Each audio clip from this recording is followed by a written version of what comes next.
Hey, welcome back to Piece of Chaos. I know it's been a couple weeks.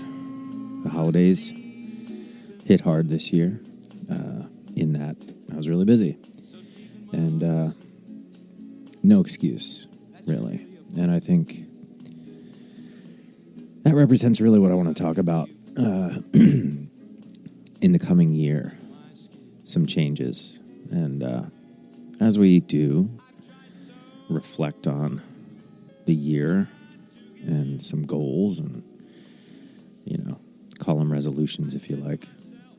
But I don't know, sometimes they work out, sometimes they don't. I'm going to give it a try once again. Because everybody has something they can work on, right? I mean, that's the whole point of the resolution, is figuring out what you want to do better, improve upon, change, whatever the case may be. So, 2022 behind us, I thought it'd be kind of interesting. I don't know. Kind of interesting to, I guess we'll see, won't we? To do a bit of a year-end recap. And, I was like, what happened this year anyway? I don't even remember. Time has a strange quality since the pandemic. Sort of removed novelty from our lives on a regular basis. The day-to-day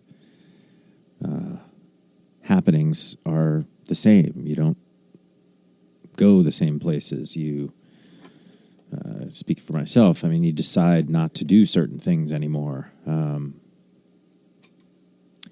The assessment of a activity took on a lot more weight, decision, and care going into that. Do I really want to do this? Do I really want to get on a plane and go there, or can I just Zoom the meeting? So life is different, but I thought it'd be interesting to kind of look through, all right, what happened this year? What was interesting? And the first thing that was interesting was it took me a while to find a recap that was, I think, somewhat objective, or at least broad in its approach to what happened in 2022. I mean, certainly it's hard to find news that isn't bad news, which is certainly jarring. Like when you look at, top events of 2022, a lot of it is really not good. It's bad. Like it's bad news, bad news, bad news. And that just can't be the case. I mean, so I finally found one that I thought was okay, at least from my memory of the year. And so I thought that'd be kind of interesting. So 2022, and another thing about the podcast, 2023 is starting off really nicely with a couple of great guests lined up. I really like the guest format the best. But I do believe I need to be better in 2023 about consistency with the podcast. I've gotten lazy about it, quite frankly. And I don't know why, because it's one of my favorite things to do. Once I start, I do love it, whether I have a guest or not. But yeah, there's no excuse. Just got lazy and thought, nobody cares.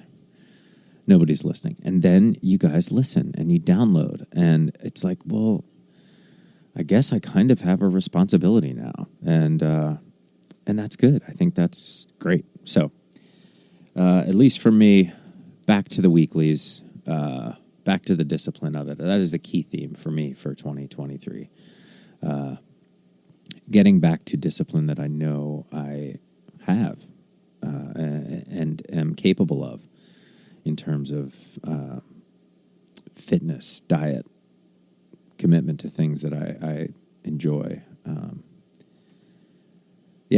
just, that whole discipline equals freedom. It's so true. It's so true. Everything is better when I am disciplined about diet and exercise and any other practices, reading, etc. Everything's better.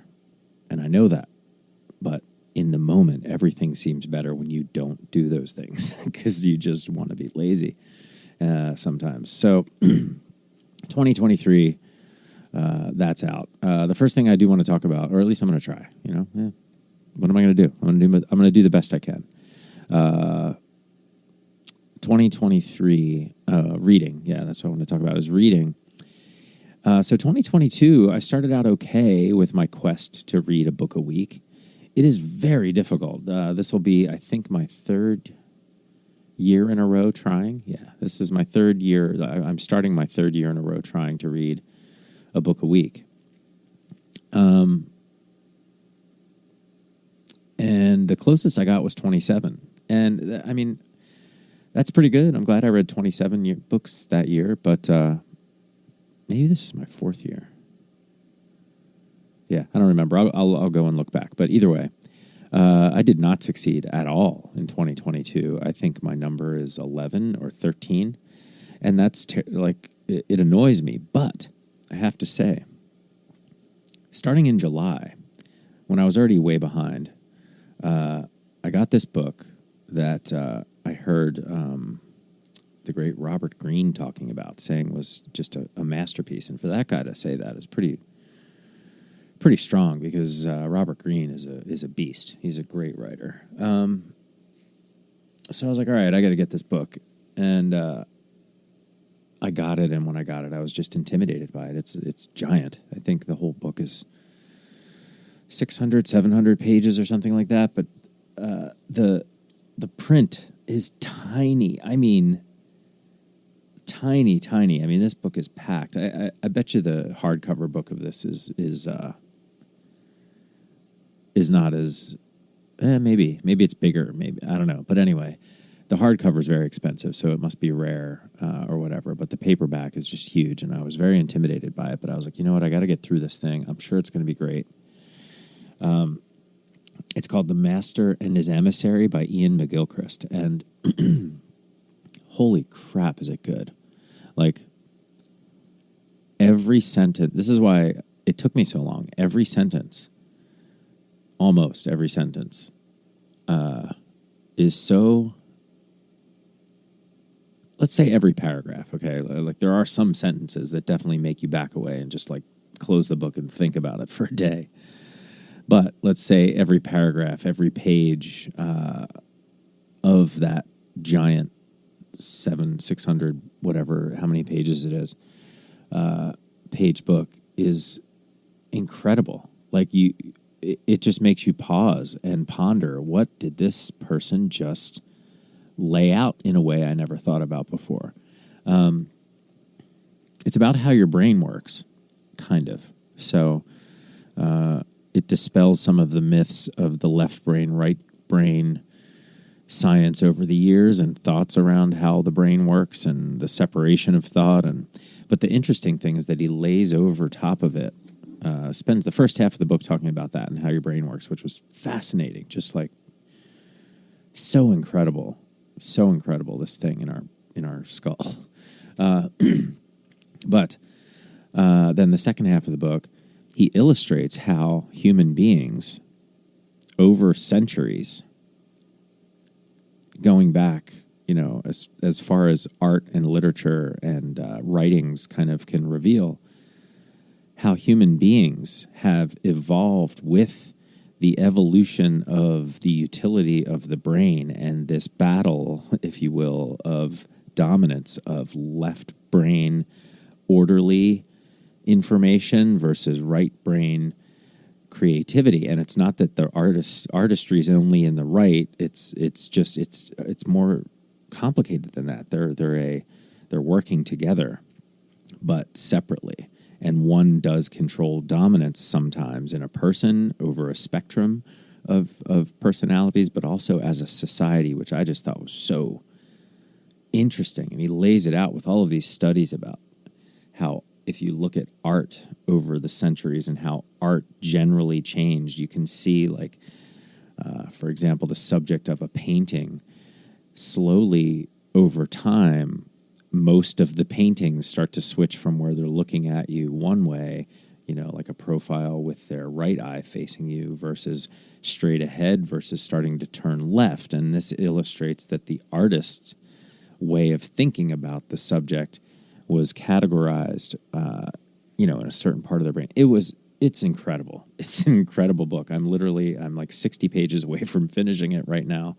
And it's New Year's Eve. And I really want to be finished with it so that I can begin in 2023 my new quest for 52 books in a year, one a week. And I want to do it fresh. I love this book, but I need it to be out of my life now. So if anybody wants to embark on that journey, I highly recommend it. It's hard to describe how interesting it is. But it took me this long to read it, 6 months to read it, because sometimes I just couldn't keep stuffing information in my brain and process it. And, that's one of the downsides of this 52 book challenge is, I don't want to rush through books. I want to absorb them. It's not like, binging it is going to help me remember it. I do choose books that I want to learn from or whatever. So, although I did get 2 novels for Christmas, so I'm going to give those a shot too, because you can rip through a novel pretty quickly. It's generally not important that you remember the novel, but the experience of it is great. So that's one of the that's one of the things that slows me down, I guess, in reading. Is a lot of the books that I read, I try to read something that I'm gonna, I don't know, take something away from. So anyway, that's books. So anyway, my 2022, sadly, very few books, but this one, game changer. Anyway, so 2022, the big things that happened that I thought were kind of fun. And maybe you won't remember some of these either, because like I said, time is very strange. And it was interesting. So I didn't keep them in order, because the list that I finally settled on, I don't think went in order, like, hey, in January this happened or whatever, which might have been more interesting, but it doesn't matter. Let's just go through what I pulled out of there and call it a new year, shall we? So, here's the first thing that I thought was cool. The world population hit 8 billion, right? And, there's obviously conspiracy theories about population control and all that stuff, to which I say, I don't think we have a population problem. I don't think we have a shortage, or there's absolutely no reason that I can see that we are A, out of room, or B, incapable of dealing with having 8 billion people. Because, hey, they're here right now. Some of them are suffering, obviously, but that's our fault. That's a logistics problem. That's a manufacturing delivery problem.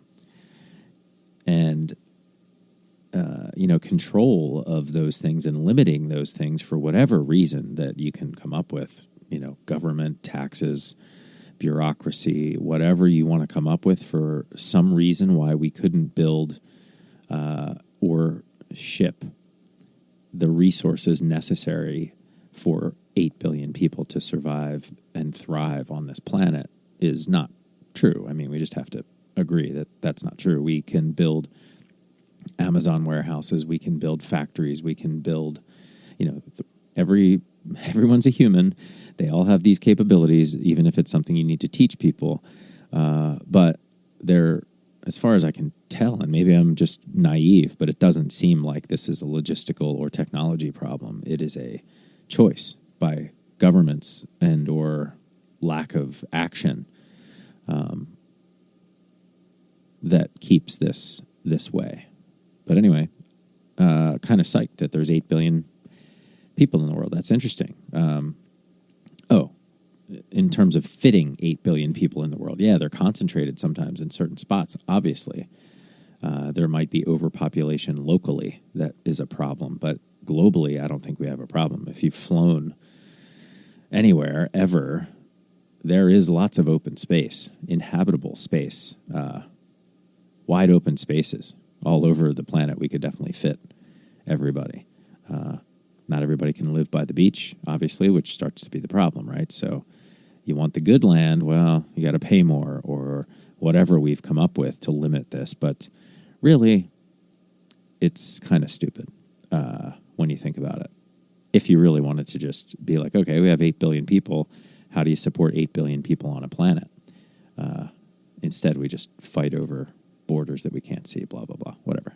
But anyway, 8 billion people, 2022, pretty crazy. I almost need to do a whole podcast on this next one that I wrote down because it's a lot to unpack. Elon Musk buying Twitter. I have very mixed opinions on this. I have cognitive dissonance on this. I have blind spots and biases on this because I really like Twitter and what it represented. I thought it was fun. I thought it was an amazing opportunity to connect everyone very simply around the world to be able to communicate. But with great power comes great responsibility, and it got weird. Obviously, there was an agenda. There was a censoring that went on, Elon Musk buying it. I don't necessarily believe that he is a First Amendment, supporter, and that's the only reason he did it. There must be another reason. I can't figure it out. I mean, if I had a spaceship company that was successful and an electric car company that was successful, social media seems like a waste of time and a distraction to me.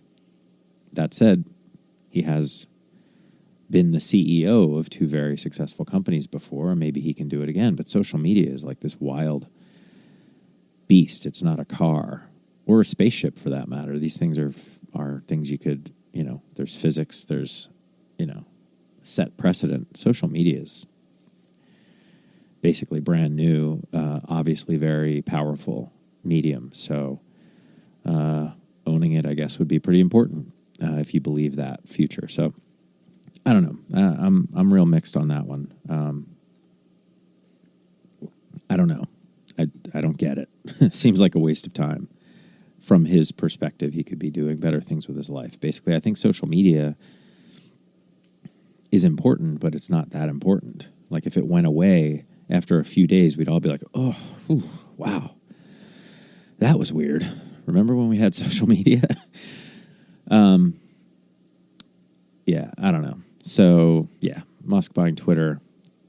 We'll see. FTX, that whole thing, Ponzi scheme, crazy. Crazy that people take it to that level. That people believe it's possible still, that we keep falling for it, that people are able to get away with it for a time.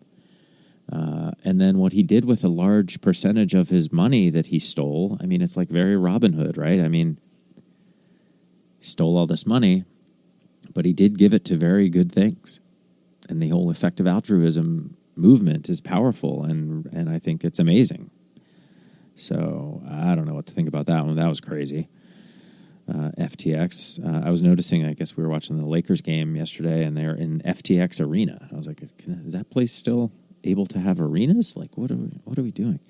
Yeah, crazy. Another crazy thing that's ridiculous is Taylor Swift and the Ticketmaster situation. That one was so annoying. That was so annoying that Ticketmaster just didn't work. Like the whole reason they exist to sell tickets, they couldn't do it. And I mean, we saw over the holidays, Southwest Airlines basically crashed because they've never upgraded their computer systems, it seems, their operational systems. And they ruined everyone's holiday and probably put themselves out of business with such ineptitude. And at an operational software level, that's just inexcusable. And I think it just shows like how if we're going to use this software and make our lives better, we have to keep it up to date and make sure we invest in it as a company. That's your responsibility as a company is, Ticketmaster, you sell tickets. You're the master of tickets. You should do it well.